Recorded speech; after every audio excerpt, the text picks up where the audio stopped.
नमस्ते दोस्तों, आज हम स्टार्ट करेंगे क्लास 4 ईवीएस के बुक का chapter number 5।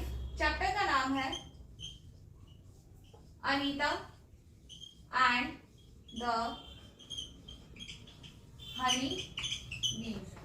Anita and the honey bees. Okay, chapter की शुरुआत से मैं पहले बता दूं कि मैं ओवरऑल समरी और अगर कोई वन लाइनर इंपॉर्टेंट क्वेश्चन बन रहे हैं तो वो बताती हूँ। ये चैप्टर इंपॉर्टेंट है। तो कोशिश करिए कि जो मैं बोलूं और जो ब्लैक बोर्ड पे लिखा हो उसे अपनी भाषा में लिखते रहिए। चैप्टर शुरू करते हैं। तो जो अनीता है ये बोचहा विलेज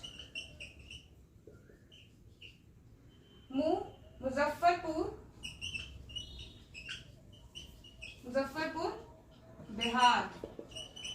बिहार में रहती है और ये क्या है, एक गर्ल स्टार है।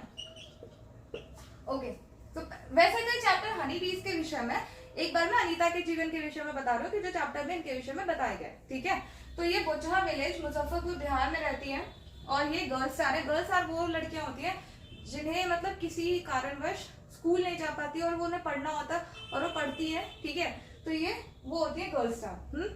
तो अनीता को स्कूल जाना अच्छा लगता है बट इनके पेरेंट्स इन्हें स्कूल नहीं भेज रहे होते।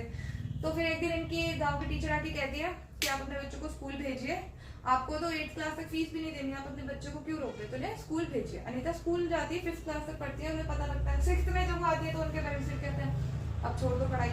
तो ये उनके साथ होता है बट वो अपनी पढ़ाई कंटिन्यू रखती है और इसी दौरान में वो क्या हो जाती है, बी कीपिंग करना शुरू करती है। क्या, मधुमक्खी पालन शुरू करती है। और मधुमक्खी पालन में वो पहली होती है अपने गांव के जो इस तरह का कार्य करती है, मधुमक्खी पालन करती है और इसमें वो अपना नाम आगे रोशन करती है। तो ये तो अनीता की कहानी हो गई। तो अब हम स्टार्ट करते हैं चैप्टर जो है एक्चुअल में मधुमक्खियों का। पहले चैप्टर को शुरू करने से पहले एक बार ये देख लेते हैं, RTE एक्ट 2009। क्या है ये RTE एक्ट 2009? ये एक्ट कहता है कि 6 से 14 साल के बच्चों के लिए, 6 से 14 साल के लिए बच्चों के लिए फ्री राइट है, ये इनका right to free and compulsory education. Okay, तो ये राइट है 6 से 14 साल के बच्चों का कि इन्हें फ्री और कंपल्सरी एजुकेशन मिले। ये लिख लो। अब हम आते हैं हनी बीज पे। तो पहले हनी बीज जो होती है वो किस फ्लावर पे अट्रैक्ट होती है? अट्रैक्टेड टू लीची फ्लावर। अट्रैक्टेड टू लीची फ्लावर, लीची फ्लावर पे अट्रैक्ट होती है। और ये जो फ्लावर होते हैं ये किस महीने में लीची पेड़ पे आता है? फेब्रुअरी। ओके, कौन से मंथ में लीची के पेड़ पे फ्लावर्स आते हैं? फेब्रुअरी में। ये देखो। अब जो हनी बीज है वो अपने अंडे कौन से मंथ में देती है? हनी बीज lays egg from October to December। Okay, कौन से महीने में देती है? अक्टूबर से दिसंबर में। Best time to start beekeeping. Okay, तो अक्टूबर दिसंबर के महीने में ये अपने अंडे देती है, इसलिए ये बेस्ट टाइम माना जाता है बी कीपिंग के लिए, अगर किसी को मधुमक्खी पालन करना है तो। ये लिख लो। अब हम देखते हैं बीहाइव में कौन कौन होता है। एक मधुमक्खी के छत्ते में bee hive. Okay, bee hive में होती है क्वीन, फिर आते हैं मेल और फिर आती हैं वर्कर्स। ठीक है, क्वीन का काम क्या है? क्वीन का काम है कि ले एग्स। इनका काम क्या है? अंडे देना, ठीक है। क्वीन का क्या काम है? लेज एग्स, अंडे देना। मेल जो होते हैं, मेल हाइव में बहुत कम होते हैं, इनकी मात्रा उतनी नहीं होती है। So only a few males in the hive, only a few males in the hive, ये कम होता है। A few males in the hive, ये लिख लो। Most of the bee, most bee क्या होती है? Most of bee are worker. ज्यादातर कौन सी होती है? बीज, वर्कर बीज होती है। और इनका क्या काम होता है? इनका काम होता है make the hive, make the hive, जो इनका छत्ता होता है उसे बनाना, make the hive, and also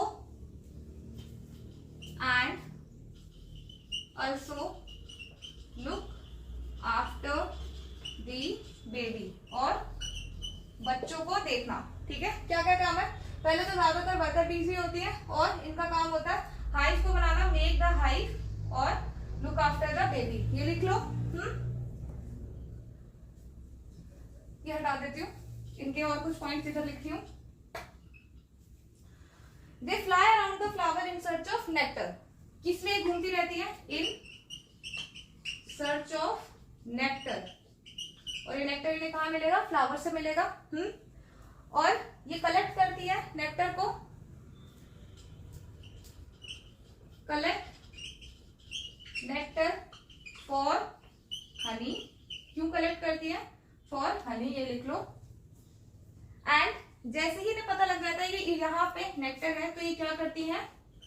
special dance, ठीक है। क्या करती है ये? Special dance. क्यों करती है? ताकि और बीज को भी पता लग जाए कि यहाँ पे नेक्टर है। क्या करती है ये? Special dance. ये सारा है वर्कर बीज के विषय में, लिख लो।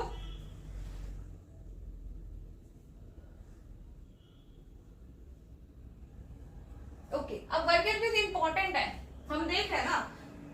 हाइव कौन बना रहा है? ये बना रही है। नेक्टर कौन लेके आ रहा है? हनी बनाने के लिए नेक्टर कौन लेके आ रहा है? ये ला रही है। तो इंपॉर्टेंट क्या हुई? वर्कर बीज इंपॉर्टेंट है। क्यों? Without worker bee no hive, no nectar, ठीक है। विदाउट वर्कर बी के ना तो हाइव होगा ना नेक्टर होगा। लिख लो। और जो मेल बी मैंने बताया था ना स्टार्टिंग में, उनका कोई स्पेशल रोल नहीं है। ठीक है, एक बार ये लिख लो, फिर मैं रब करके आगे बताती हूँ। अब हम जानेंगे किसके विषय में?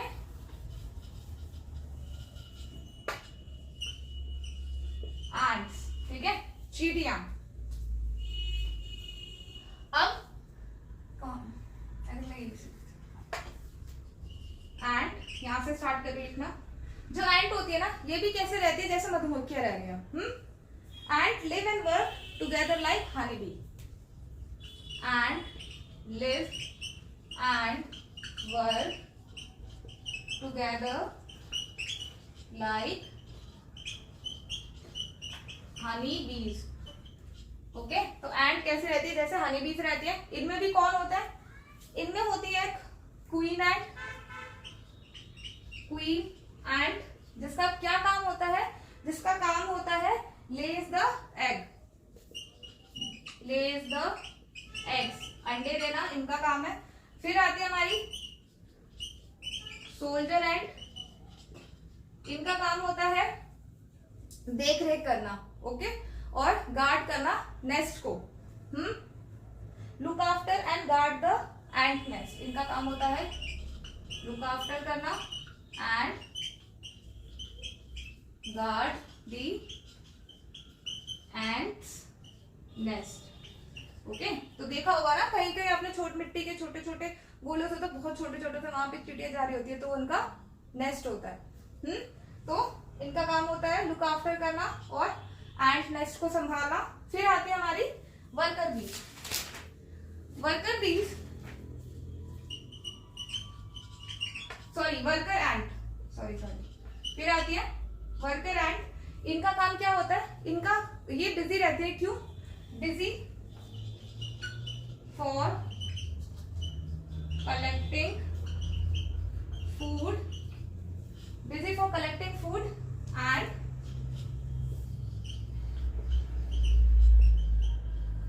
Bringing to the nest. और जो फूड कलेक्ट किया है उसको नेस्ट तक लेके जाते हुए। देखो होगा चींटियां बहुत जल्दी में रहती है, ठीक है? तो क्यों जल्दी में रहती है? क्योंकि उन्हें खाना नेस्ट तक लेके जाना होता है। तो ये सारी चीजें हमने एंट के विषय में पढ़ी। एक तो हनी बी की तरह टुगेदर एक साथ रहती है। जो क्वीन एंट होती है उसका काम होता है अंडे देना, जो सोल्जर एंट होती है उसका काम होता है लुक आफ्टर करना और एंट नेस्ट को संभालना, और जो वर्कर एंट होती है उसका काम होता है कलेक्ट करना फूड और उसे नेस्ट तक लाना। ठीक है, ये लिख लो।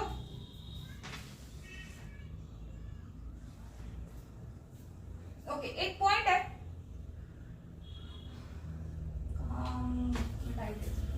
आपने लिख लिया होगा। सो जो टर्माइट्स है,